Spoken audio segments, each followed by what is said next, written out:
Let's get to the bottom of this one. Unspoken truths that I miss one. Tap into the minds of the people, rather acknowledge before I dismiss one. Atheists, Muslim, Christians, Buddhists, they all got usage, all got perspective. It's a collective. Get to the bottom what the truth is, where the heart's uncovered, where you detox from all of the lies you smother. When them tries could have killed you, but with faith you recover. Yeah, peel off the makeup, we finna take off. Never said it'd be a cakewalk. Meditate till we charged up. Execute goes regardless. Decalcify my pineal, breaking language barriers, we saw millennials. Planets passing age rotations, down me we owe, so down me we know. Sometimes we can be slow, that's why my ears open. Every drop you add could complete the ocean. Speak up, play your part too. Been vulnerable, it's an art tool. Reflect on all the juice like torture. It's on you, tell the truth. Yeah, we about to have a good conversation. Yeah, let's go. We about to have a good conversation. Yeah, let's go. We about to have a good conversation. Yeah, let's go. Listen. Yeah, aim in the fit so you see in the mirror. Play with your focus and watch it get clear. Polish your crown, turn it up if you wear it. You live in the root, release what you're fearing. And watch it all rise, the righteous will hear it. They calling us twisted, I'm not even caring. Because it's unseen, the mind is too barren. They won't even heal it, they pass it to cheering. We over here healing, conversing and listening. Know that the truth isn't always appealing, but end it with healing and find your beginning. Frequency positive, what you receiving. Perception is up to you, what you believing. What you retrieving, mentally speaking. Life that they breathing, no words from a heathen. Don't know it all, but together undefeated. Conversation, rather want it, you need it. Come fill up your tank before it's depleted. Don't care if you calling on Allah or Jesus, Buddha or Christian, not being facetious. Come to the trial with the students and teachers. All got a voice, we the ears that'll listen. We the ears that'll listen. We the ears that'll listen. Conversation, rather want it, you need it. Come fill up your tank before it's depleted. Don't care if you calling on Allah or Jesus, Buddha or Christian, not being facetious. Come to the trial with the students and teachers. All got a voice, we the ears that'll listen. We the ears that'll listen. We the ears that'll listen, hey. Yeah. We about to have a good conversation. Yeah, let's go. We about to have a good conversation. Yeah, let's go. Praying for truth cause the world is so fickle. Keeping my mental how clean as a whistle. Attention's a trap, they can lead you astray. Steering this ship through the storm and the haze. Real conversations are lost in the greed. Others get lost in the web that it weaves. Sift through the rhetoric, uncover schemes. Knowledge inherited, this is imperative. I got a lot on my mind and I'm sharing it. Apples to oranges, it ain't no comparisons. I'm the type that'll never break character. I'm the type to make memories and cherish them. Trust intuition and doubt of disparity. Pursuing the echoes of wisdom. Chasing that moment of clarity. Conversation rather one and you need it. Come fill up your tank before it's depleted. Don't care if you calling on Allah or Jesus, Buddha or Christian, not being facetious. Come to the track with the students and teachers. All got a voice who the ears that'll listen. We the ears that'll listen. We the ears that'll listen. Conversation rather one and you need it. Come fill up your tank before it's depleted. Don't care if you calling on Allah or Jesus, Buddha or Christian, not being facetious. Come to the track with the students and teachers. All got a voice who the ears that'll listen. Who the ears that'll listen. We the ears that'll listen. It's on you, tell the truth.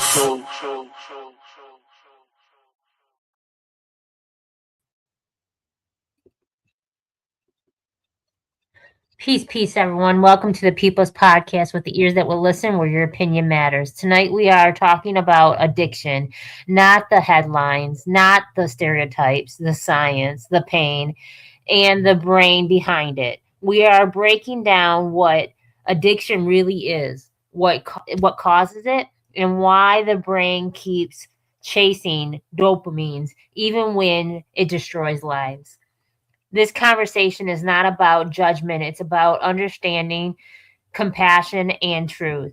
This episode is brought to you by Shimmerwood CBD infused seltzers, a refreshing alcohol-free option for people choosing clarity over chaos. Use our promo code ThePeople to get 30% off your next order. Let's get into it. Moon Tortoise. All right, let's take a deep look at what this stuff. Addiction is a coping mechanism rather than a moral failure. We're going to be looking at how the brain's reward system gets hijacked in the role of trauma, grief, and emotional pain. And why dopamine creates craving rather than satisfaction. And how stress and survival instincts reinforce addiction. The difference between dependence, habit, and addiction. Why shame keep people trapped in addiction cycles, and then what healing looks like beyond abstinence. So I want to welcome SGF Graham. Peace, peace. How y'all doing? Oh, it's truly well. We have DDH over here, no longer a bubble. So I want to talk addiction as a coping mechanism rather than a mood or moral failure. Addiction often begins as an attempt to regulate pain, stress, or emotion overload. Substance and behaviors provide temporary relief when the healthier tools feel unavailable. Forming addiction as a coping shifts the conversations from blame to understanding and opens the doors to real healing. Danny? Oh, well, how the brain's reward system gets hijacked. The brain is designed to repeat behaviors linked to survival and relief. Addictive substance and behaviors overstimulate the reward pathway, teaching the brain that this source equals safety or escape. Over the time, the brain prioritizes that signal above logic, values, and consequences. The role of trauma, grief, and emotional pain. Unprocessed trauma and loss alter how the nervous system functions. Emotional pain creates a constant state of threat or emptiness, and addiction becomes a way to numb, regulate, or even feel something different when the body stays stuck in survival mode. Moon tortoise. With the dopamine. And dopamine creates craving rather than satisfaction. It's an interesting fact. Dopamine's not the pleasure chemical that people think it is. It actually fuels anticipation and motivation and wanting. It actually changes the brain to chase that feeling again and again and again and again, often with diminishing returns. And then satisfaction after a while is kind of the craving grows stronger and the satisfaction fades from it.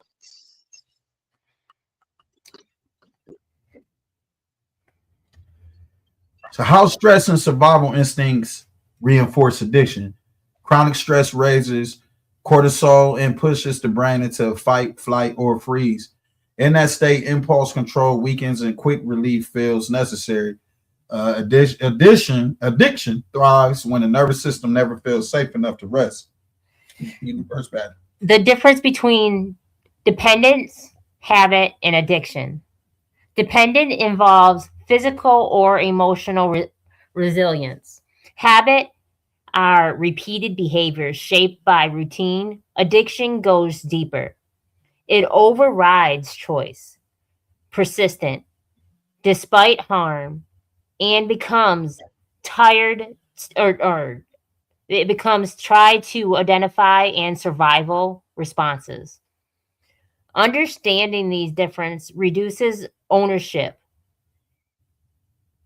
And then why shame keeps people trapped. Shame tells people that they are broken rather than hurt.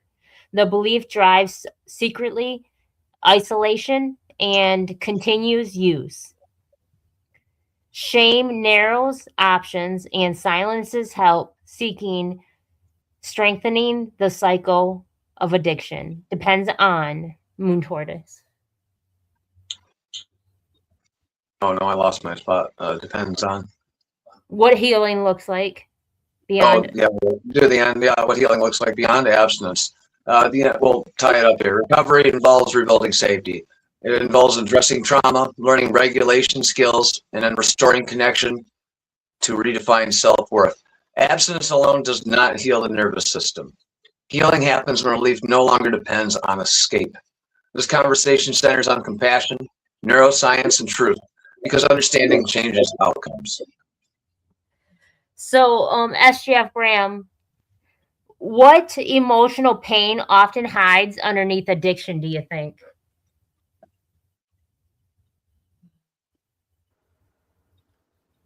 I wouldn't know, but I would assume whatever they got going on with self. I couldn't pinpoint what that emotion would be, but it would have to deal with them dealing with their or not dealing with their own self. I agree. I agree. In a roundabout way, yeah, that's basically it. For me, with addiction, it was the acceptance. I didn't feel accepted, and I didn't accept myself, let alone felt acceptance from my family or my peers. How about you, Moon Tortoise? What Asking emotional that pain resides underneath addiction? an emotional pain resides underneath addiction. I think addiction, well, one, I do believe it's genetic. I've seen enough and read enough to tell me that genetics play a large role in that. So that being said, all kinds of trauma, all kinds of pain, responsibility. You can cover up just about anything with addiction, and it makes it very easy to get into that pattern and stay in that pattern. So pinpointing whatever that is that's causing it is a real crucial thing. And I do believe that it is hereditary because me I can't say was. I am a controlled sex addict. So for me, my addiction was sex. And it wasn't just with other people. It was with self. It was just the ideal of. It was anything that was related to sex. And I'm gonna say my father was the same way, and so was my mother. And I grew up thinking that it was acceptable. I mean, they talked about it at dinner table. My sisters were products of threesomes and whatnot. So it's everybody was sleeping with everybody in my whole entire family. And it got passed on and passed on. And so I'm gonna say I agree with you it being hereditary. What do you think? Yeah, drinking. My mom drank with me for 9 months, and when I look at it, I drank for many years. My brother, who we didn't think would end up drinking, he actually drank, and my sister, she drank a lot. And so, it was like we wanted to believe, nah, we do this just because, but that's what we saw our mother do for good times and stuff. So was it really hereditary or environmental? I don't know, because uh, man, she drank the entire 9 months with me. I remember I was thirsty at 5, and she stuck a beer bottle in my mouth and said, "Drink this." So I don't know, I can't really tell because if it was a chemical dependency thing because she actually did drink 9 months when she was pregnant with me. And I can't say, Lord knows. I mean, I ended up being bipolar depression and certain stuff. So I don't know if she drank with my sister or not. I think my dad said she did. I know she didn't drink with my brother at all, or at least not as much. But I know with me, she drank the whole pregnancy, and with my sister, I'm pretty sure she did. So I don't know. It could have been a mixture. If you ask me, I'd say it's a mixture of both. I agree. Oh yeah, go ahead. I said I agree. I believe it could be a mixture of both too, because even my family members that weren't raised around the brothers, they still were like the brothers. So in a way, they all were still the same, even though they didn't live with them. So I believe it's both too. What were you gonna say, Moon Tortoise? I would say it's a fair point to make that some of the oldest texts that we have, oldest written texts that we have on clay tablets from ancient Mesopotamia, which is now Iraq, are recipes for beer, and it was actually so centralized and tied to culture for so many years that these things just stuck around. So, I mean, we have been doing this a very, very, very long time. I would say on a level of genetics and everything like that, that just about everybody now is kind of predisposed, has some kind of alcoholic tendency in their blood. It's just been around too long. So I think the idea of genetics catching up with it is a pretty fair point. And it is nature versus nurture too. I believe it's always a combination of the two. You could be an alcoholic and never touch booze for your entire life. You never know, I'm sure. So, what dopamines actually respond for for in the brain are responsible? What dopamines actually responsible for in the brain? What? Read that. What is dopamine actually responsible for in the brain? Oh, my bad. I missed the whole is. That happens. Moon tortoise. What is dopamine for? What It's what is dopamine actually responsible for in the brain? pleasure. In a short response, pleasure. Okay. It is released in response to certain things. Like, you're not going to get, it's not so much that the alcohol or the heroin or whatever you're putting into your system is directly responsible. It's triggering receptors in your brain to release this chemical to make you feel incredibly, incredibly.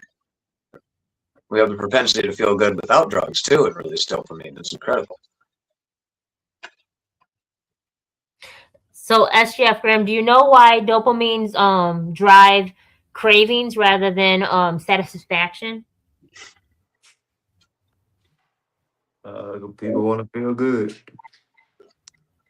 However they may, to the point that they searching for it and other things.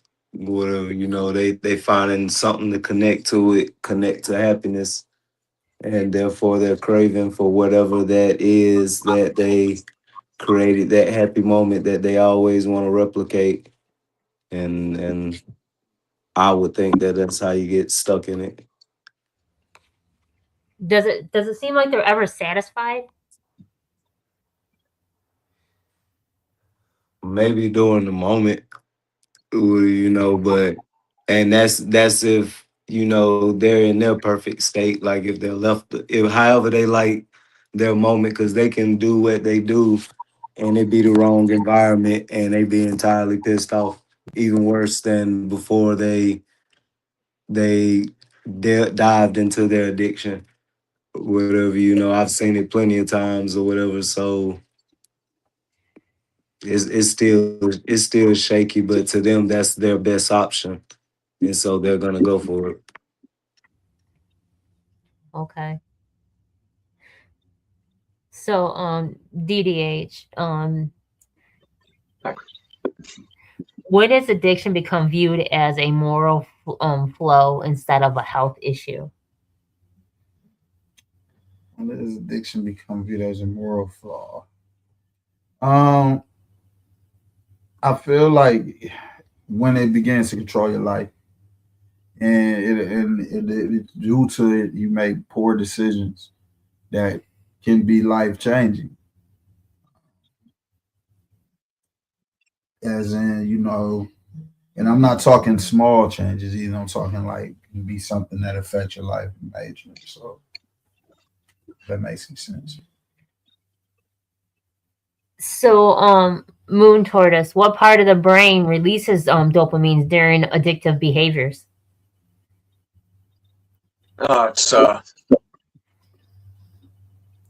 a neurotransmitter. So you caught me off guard. Let's find out exactly where its dopamine is released.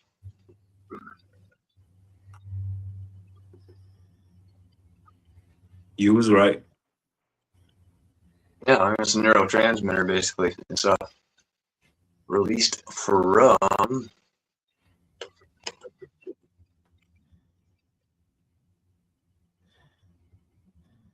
amino acids. Amino acids. I'm just drawing an absolute blank. That's why I got my little Google thing. I was gonna say prefrontal cortex.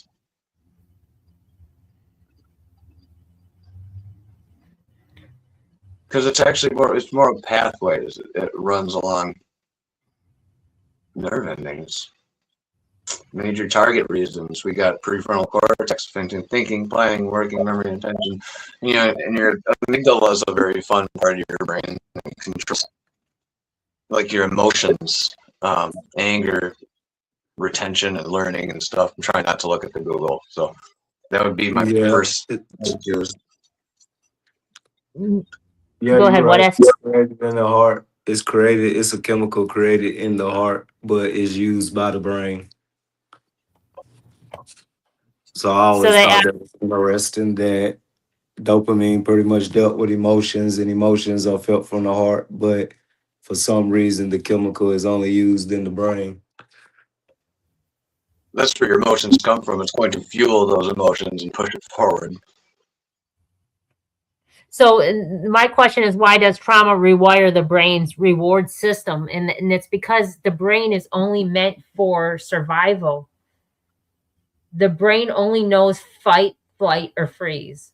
The brain does not know anything else. The heart is the main brain. The heart really does know all, but we don't listen to the heart. Instead, we listen to the brain itself and act like that's what's doing the thinking, but it's not. It's our nerve endings running from our heart.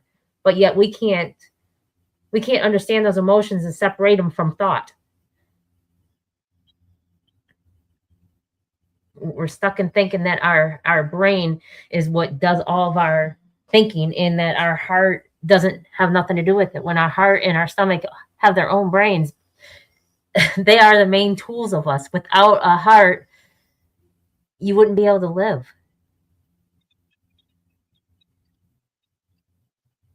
And people, huh?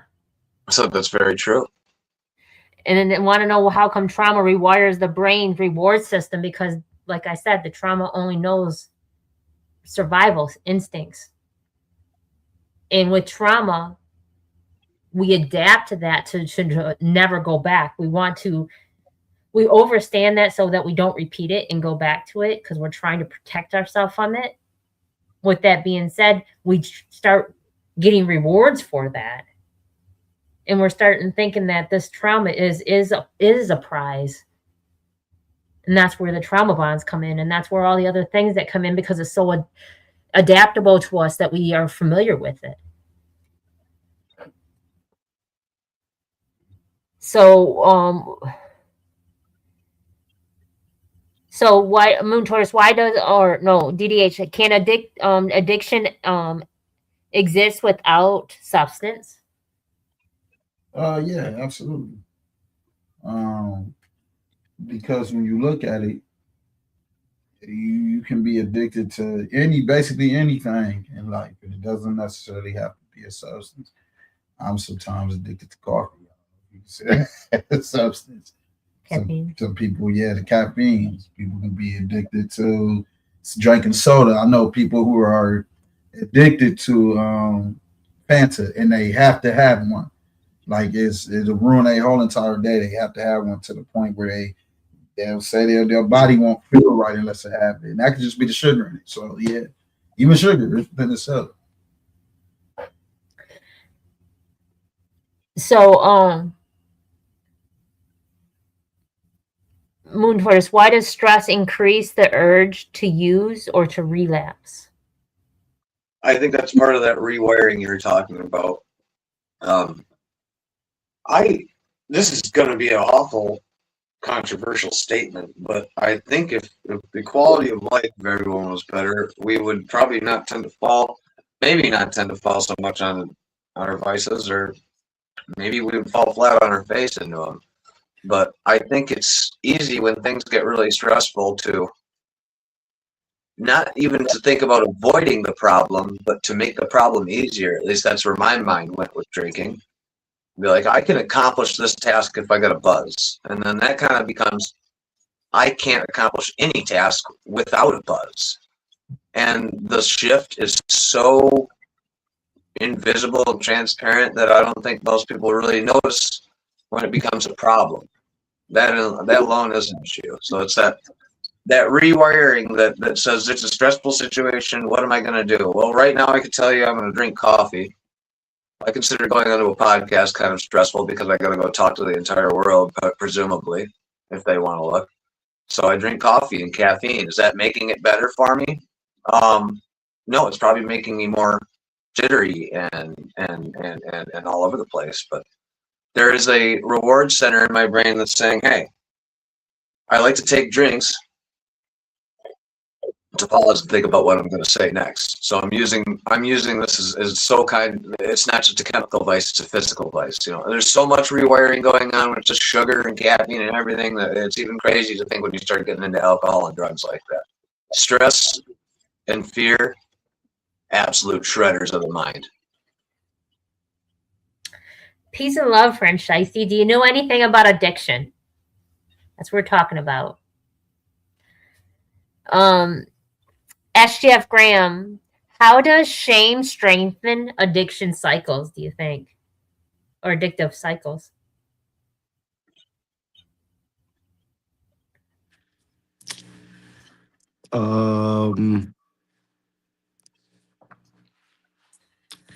Actually, I don't even know, because in my logic, I would think that if I was doing something, let's say in a sense where you was talking about being accepted, you started, you had your addiction.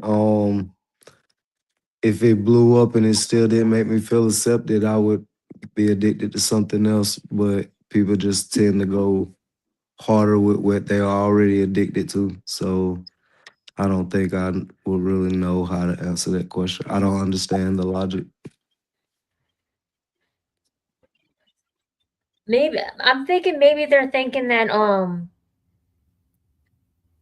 it's acceptable because you don't love yourself enough. Like, it strengthens that. Like, I don't deserve better anyways. Because when I was active in what my addiction was, even though I felt bad, and I would tell myself that, man, you look like, you feel like what you are passing yourself around, and I would say that I wasn't even smart with it because I didn't even get paid for it. I wasn't charging people. I was just giving myself away because I was trying to fulfill a void. And I started saying, well, I didn't deserve anything anyways. I wasn't good for anything anyways, because that's what I was told, that I was only good for one thing. So I started shaming myself to make myself feel good about my addiction. And then I started letting my addiction become my power, like a superpower.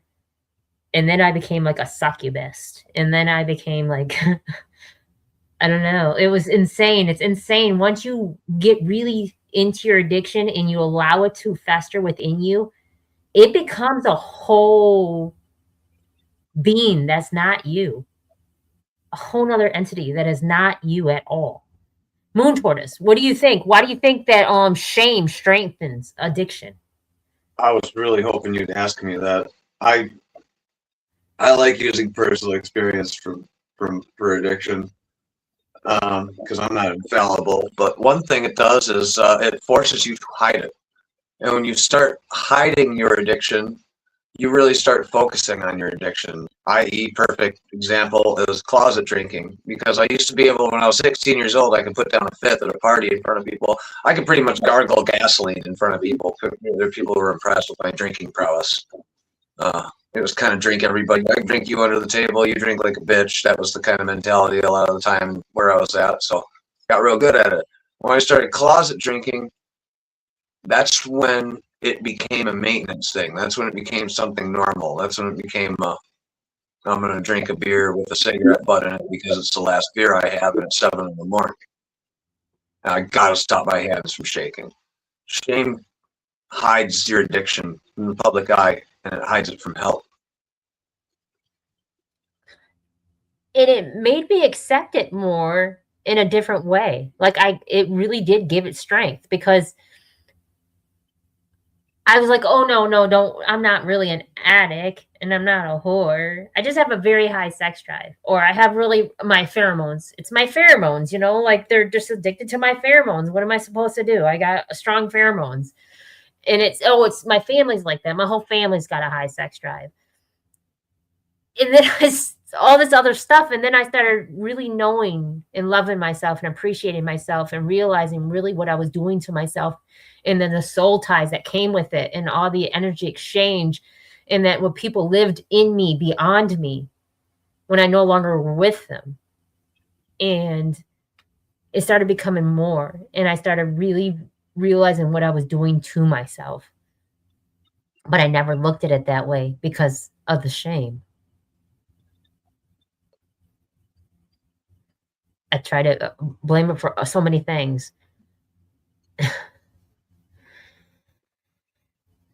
So, DDH, why do people, do you think, return to substance they know will harm them? because it gives them comfort in some way, even though it's not the best thing to do.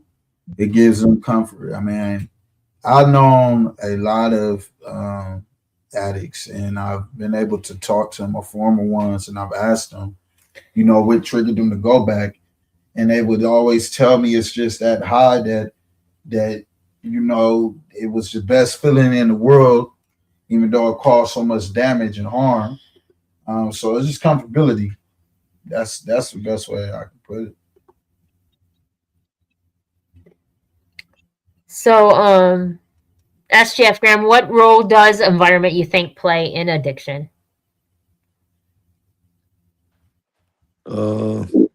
Everybody else doing it. You got access to it. You may be selling it. Now you done got bored and you done decided to see what the hype is. Most of the time when you raised up in a different environment, you have to go outside. Not saying it's not still accessible. You just have to go look for it versus if it's next door.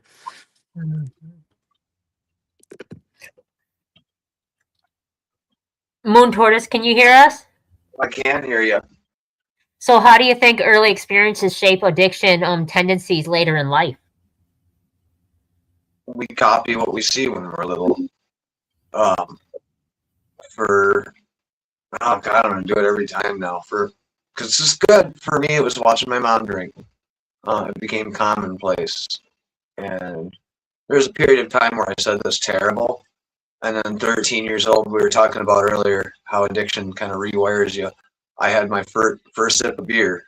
I drank a beer, 2 of them, 3 of them, 3 Milwaukee's Best, and I said, wow, this is literally the best feeling in the world. I never knew that life could be so beautiful. I will chase this for right up until my eyes turn yellow and my liver shut down.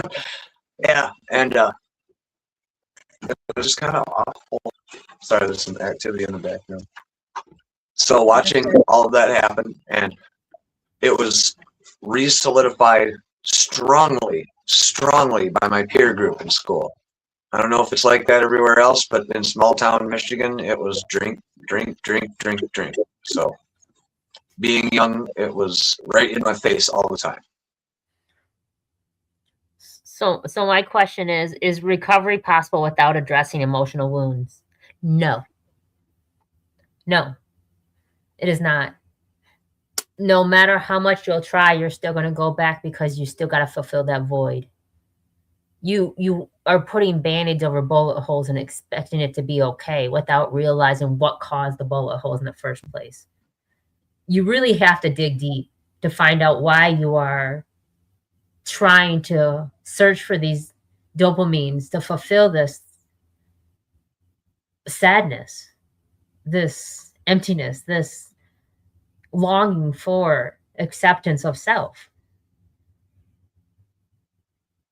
When you're not comfortable in the skin that you're in, no matter what you do in life, you're not going to be comfortable in the skin that you're in.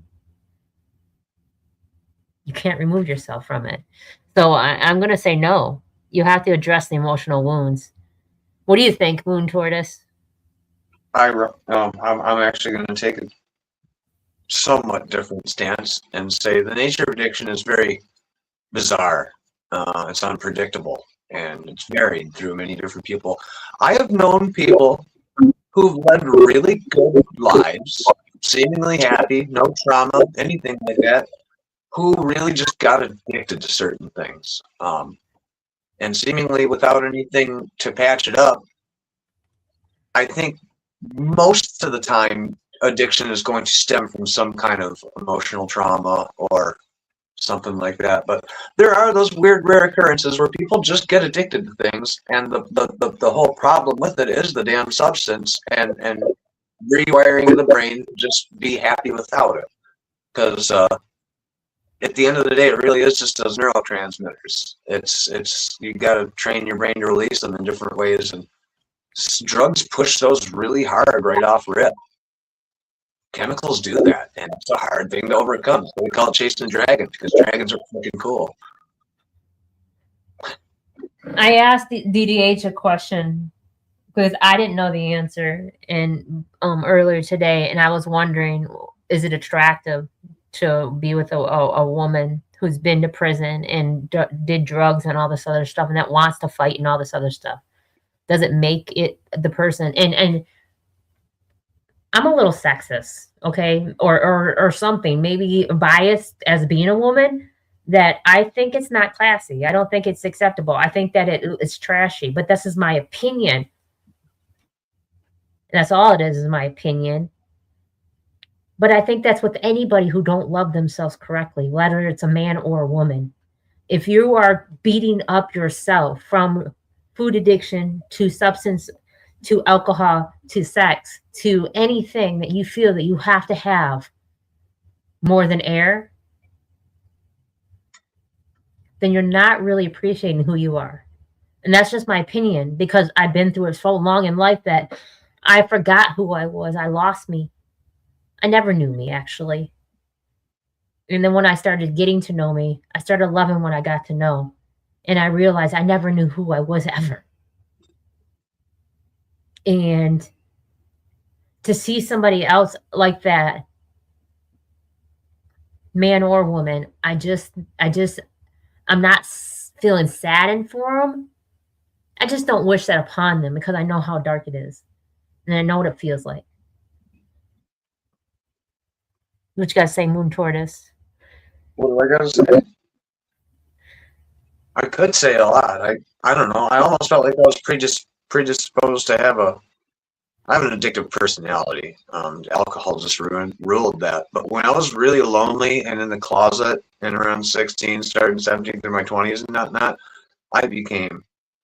the internet came out and, you could go to these tube sites and it's just free XXX left and right. And when I was younger and I was really drinking, and like I said, I was in the closet, didn't understand anything. That became kind of my go-to for a while. I ended up having a black belt of masturbation. I might have stole that from someone. It's fun either way. And it was kind of a problem for a little while.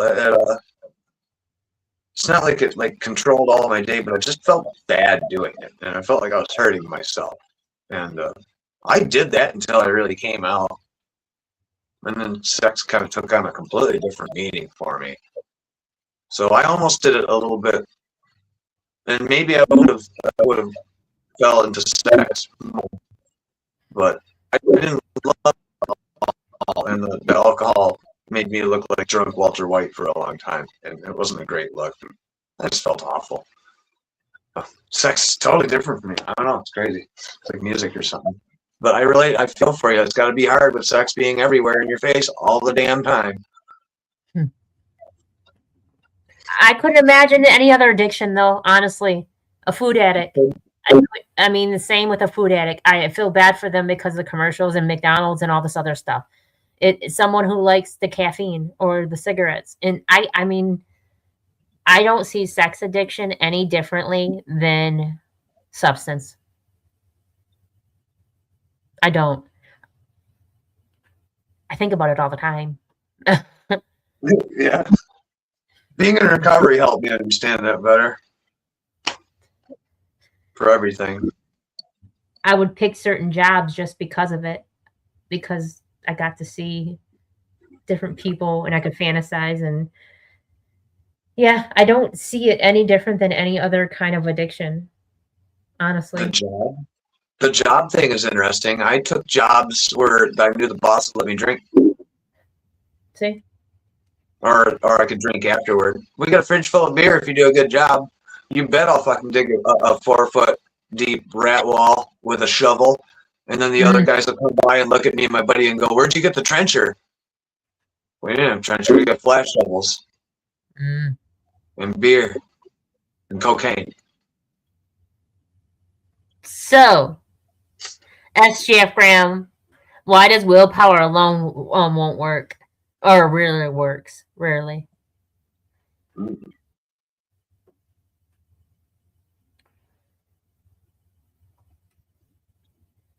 Oh, shit. SGF Graham?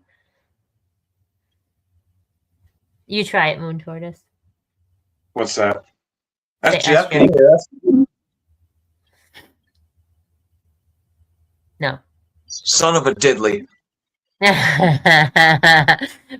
Frick around and found out. He fricked around and passed out. On that toilet. He's like, I ain't no ass. No. Okay. DDH, how can society support recovery without punishment? Well, say someone has an addiction that has landed them or can land them to be incarcerated, or like to try to help them get counseling for it or therapy or talk to someone. Even join a support group. It all goes back to the community. So if you can just have people that you can talk to about it, I think that will help. You don't have to. Or they could join the People's You Podcast. can join the People's Podcast. This is a great community. With the ears that listen and the eyes that see. No. This is what we're here for. You could join us. You could call one of us and we will not judge you and we will help you. That's will right. not- One of us. Whoop. No, I'm not. No punishment. What's up? Sometimes when you get sober, people think you're nuts. Oh, I already know.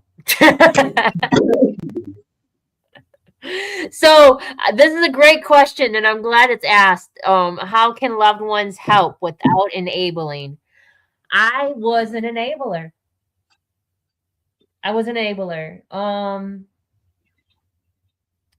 Because I felt accepted.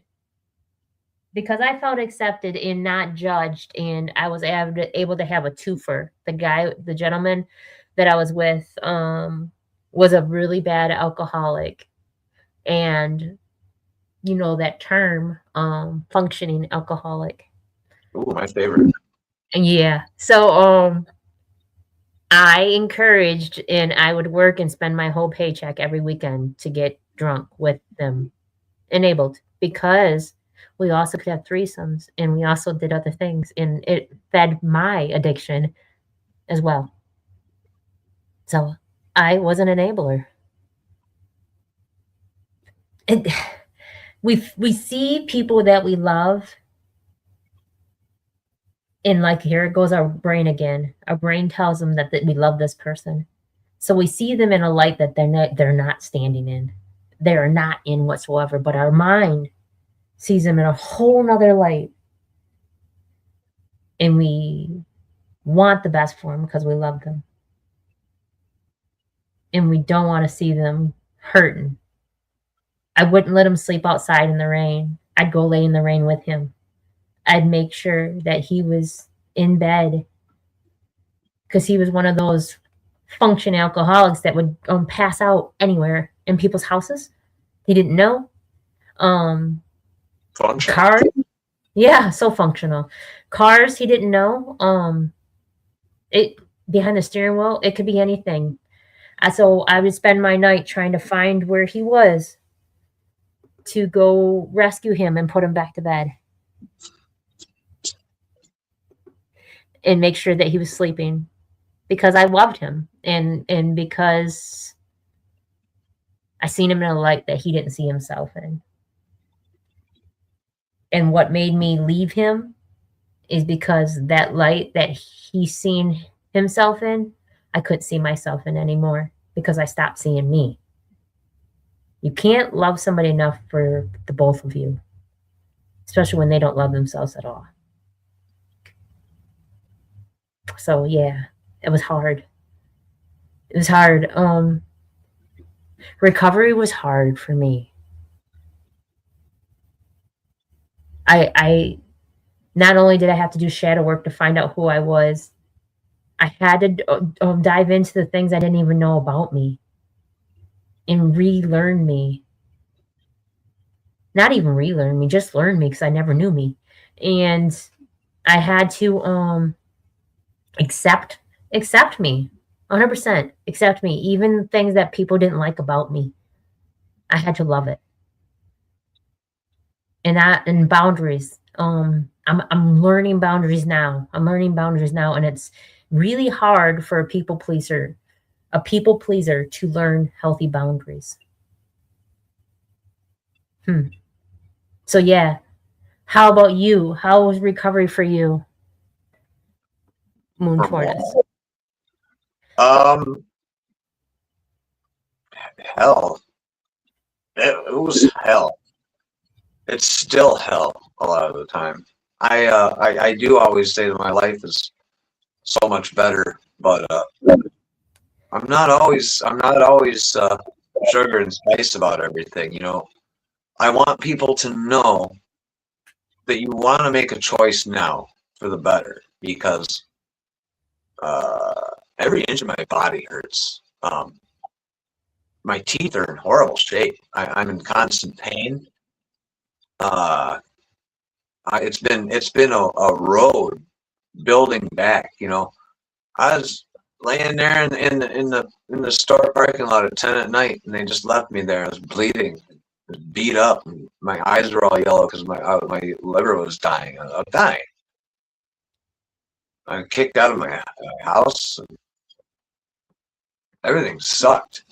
I mean, when I started getting sober, I'm sitting there and with my dad at some function. We were going to meet someone, and I set my coffee down, and I couldn't drink it. I couldn't drink a coffee.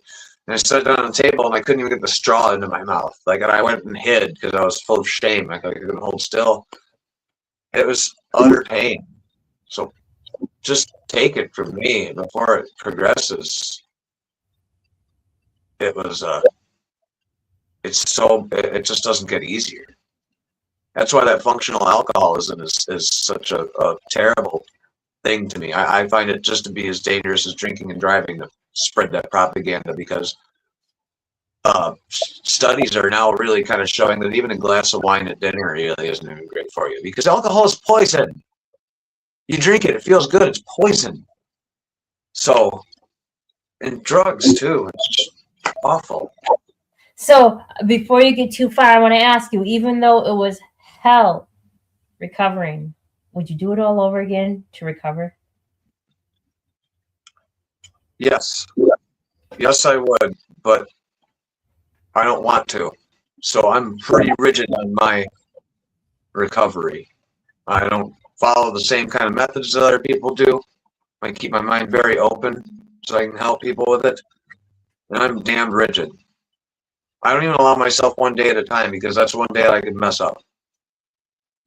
So if anyone wants to know more about that style of recovery and how I can make it, it'll be 8 years very soon here in January. It's possible. And worth it.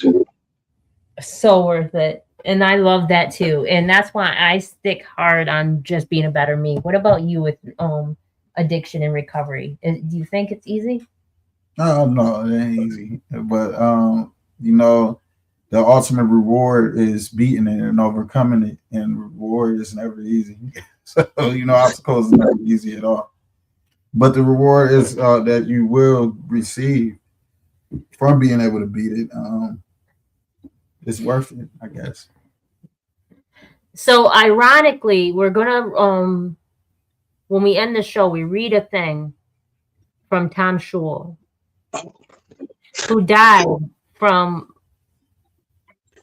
failure of his kidneys and liver and all this other stuff, organs just shutting down because the dialysis was killing him anyhow. And yet never once was an alcoholic. No, not a big smoking, nothing, none of that stuff. Yeah. Crazy how life is. I'm telling you, I gotta find something that's actually pertinent to this. So, but isn't it ironic? A gentleman who doesn't drink would die of liver and kidney failure. My dad. So that's very important. My father. Everyone thought he was an alcoholic. He thought he was a major addict, major alcoholic. He wasn't. My dad totally, absolutely just socially drank, but he lived with mom, who was a vicious, vicious, vicious alcoholic, one of the worst I've known. And then subsequently, my brother and I, who both turned out to be alcoholics. And I was always a major alcoholic in the neighborhood. So just living with that, and I hate to say it, with us too, shortened him and mirrored and imprinted that kind of thinking and stuff. And I believe my dad was neurodivergent before it was cool to say you're neurodivergent and never got diagnosed with anything. So that didn't make anything any easier. By the way, yes, neurodivergence and drinking and addiction go hand in hand. Yeah. I've seen enough of that too. Yeah. You want me to read from his book? Dude, what does Thomas Schul say today? Well, I think this is good. It's Thomas Schul on the famous untitled metaphysical philosophical existential essay. Part 1. All men are more alike than they are different. Part 2. Today I pointed my transportation device in any direction I wanted. I traveled every which way. My friend was with me. We thought of the idea of people putting their bodies into transportation devices was rather humorous. Part 3. A fellow human being today thought I was going to take his money. I feel sorry for him. Part 4. Goodbye. Only 25 cents. Only Meriden Publishing Co. And I think we all learned something from that. I just love how he thought without knowing about this book. I think this book is going to be the best part of our show.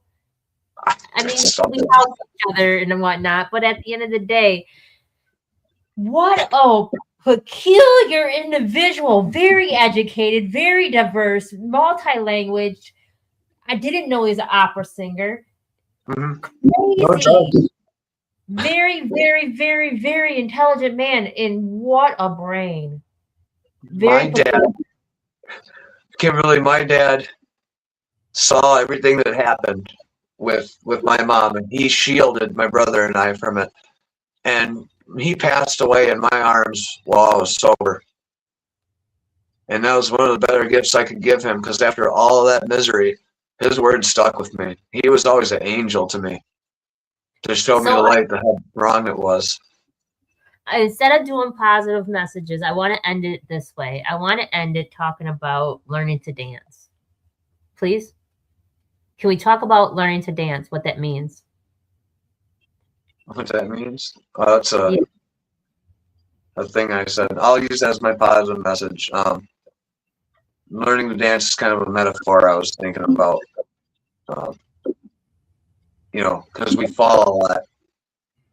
And it's really important to keep dancing.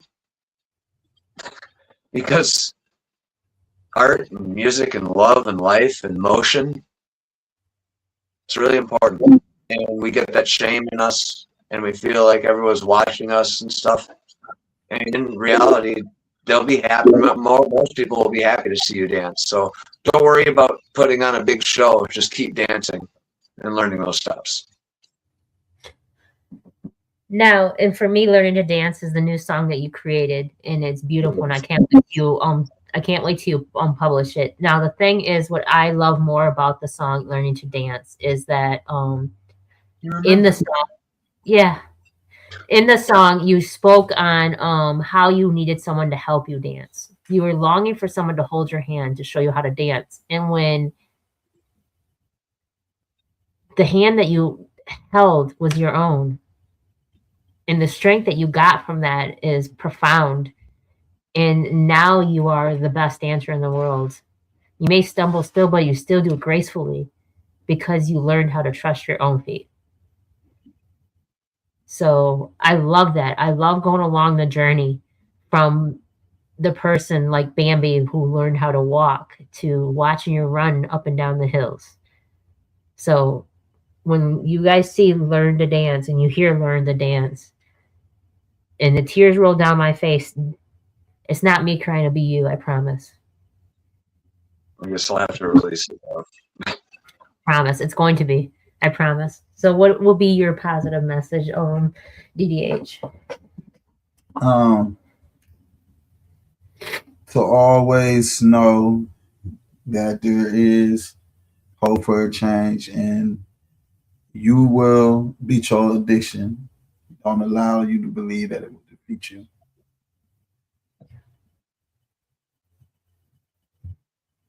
I saw this thing. I shared it with Moon Tortoise. And the guy says, well, I'm addicted. I'm addicted to a lot of drugs. I'm addiction. Or what did he say? I'm an addict. And the guy was like, good for you. And he's like, I'm addicted to so many things. And he's like, oh yeah, well, good for you. And he's like, huh. He wanted the guy to have a different response. Now, the guy that I'm speaking of is the alien, so they say that from a different planet, and sees the world for what it truly is, why we are here. And the guy was saying all of those things that you went through, that you were saying that these are your flaws and whatnot, are all tools that help you be stronger. Because are you a better person now? And the person was like, yeah. He said, well, there you go. So take that for what it is. Stop, love yourself for everything, including the times that you stumble. Let me do this outro real quick here. I forgot we were doing it. Yeah. I don't even know if I have one. Gonna go find it. So say something toward us while we end it. What's that? Say something while we end it. Oh, say something. I always like doing the addiction ones. Let's see. To answer the question earlier, I'm not a neuroscientist. I accumulate knowledge. I'm a peer support specialist, but dopamine is primarily produced in specific areas of the brain, mainly the ventral tegmental area, the VTA, and substantia nigra. I know. A key area in the midbrain that sends dopamine to the reward centers like nucleus accumbens, reward pathway, and the frontal cortex, like I said, prefrontal cortex, motivation and focus. And then the substantia nigra is another crucial region, particularly important for motor control. Its dopamine neurons connect to the striatum, and a lack of dopamine here causes Parkinson's disease. So that is your fun fact for the day. Remember, addiction is not failure of character. It is a signal of pain that went unheard for too long.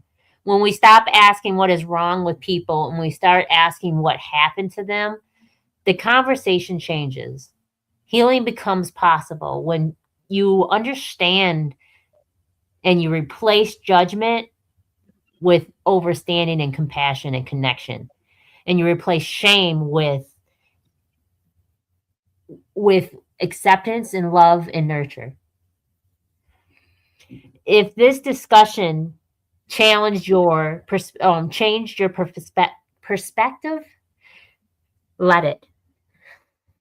If it brought something close to the surface, honor that. Recovery is not just about stopping behavior. It's about restoring safety, dignity, and hope. Thank you for listening to the People's Podcast with the ears that will listen. And special thanks to our sponsors, Shimmerwood Beverages, CBD infused seltzers, the calm in the can, without all the chaos, an unalcoholic beverage. Use our promo code ThePeople and get 30% off your next order. May your night be full of positive energy and high vibrations, filled with peace and love. Ashe, everyone. Good night, guys. Yeah.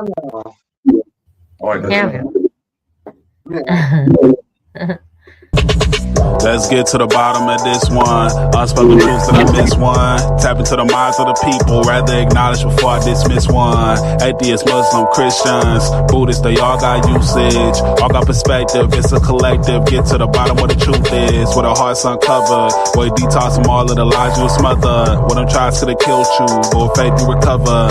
Yeah. Peel off the makeup. We finna take off. Never said it'd be a cakewalk. Meditate till we charged up. Execute goes regardless. Decalcify my pineal. Breaking language barriers, we saw millennials. Planets passing age rotations, down me we owe. So down me we know. Sometimes we can be slow, that's why my ears open. Every drop you add could complete the ocean. Speak up, play your part too. Been vulnerable, it's an art tool. Reflect on all the juice like torture. It's on you, tell the truth. Yeah, we bout to have a good conversation. Yeah, let's go. We bout to have a good conversation. Yeah, let's go. We bout to have a good conversation. Yeah, let's go. Listen. Yeah, aim in the fit so you see in the mirror. Play with your focus and watch it get clear. Polish your crown, turn it up if you wear it. You live in the root, release what you're fearing. And watch it all rise, the righteous will hear it. They calling us twisted, I'm not even caring. Because it's unseen, the mind is too barren. They won't even heal it, they pass it to cheering. We over here healing, conversing and listening. Know that the truth isn't always appealing, but end it with healing and find your beginning. Frequency positive, what you receiving. Perception is up to you, what you believing. What you retrieving, mentally speaking. Life that they breathing, no words from a heathen. Don't know it all, but together undefeated. Conversation, rather want it, you need it. Come fill up your tank before it's depleted. Don't care if you calling on Allah or Jesus, Buddha or Christian, not being facetious. Come to the trial with the students and teachers. All got a voice, we the ears that'll listen. We the ears that'll listen. We the ears that'll listen. Conversation, rather want it, you need it. Come fill up your tank before it's depleted. Don't care if you calling on Allah or Jesus, Buddha or Christian, not being facetious. Come to the trial with the students and teachers. All got a voice, we the ears that'll listen. We the ears that'll listen. We the ears that'll listen, hey. Yeah. We about to have a good conversation. Yeah, let's go. We about to have a good conversation. Yeah, let's go. Praying for truth cause the world is so fickle. Keeping my mental how clean as a whistle. Attention's a trap, they can lead you astray. Steering this ship through the storm and the haze. Real conversations are lost in the greed. Others get lost in the web that it weaves. Sift through the rhetoric, uncover schemes. Knowledge inherited, this is imperative. I got a lot on my mind and I'm sharing it. Apples to oranges, it ain't no comparisons. I'm the type that'll never break character. I'm the type to make memories and cherish them. Trust intuition and doubt or disparity. Pursuing the echoes of wisdom. Chasing that moment of clarity. Conversation rather one and you need it. Come fill up your tank before it's depleted. Don't care if you calling on Allah or Jesus, Buddha or Christian, not being facetious. Come to the track with the students and teachers. All got a voice, who the ears that'll listen. We the ears that'll listen. We the ears that'll listen. Conversation rather one and you need it. Come fill up your tank before it's depleted. Don't care if you calling on Allah or Jesus, Buddha or Christian, not being facetious. Come to the track with the students and teachers. All got a voice, who the ears that'll listen. Who the ears that'll listen. We the ears that'll listen. It's on you, tell the truth.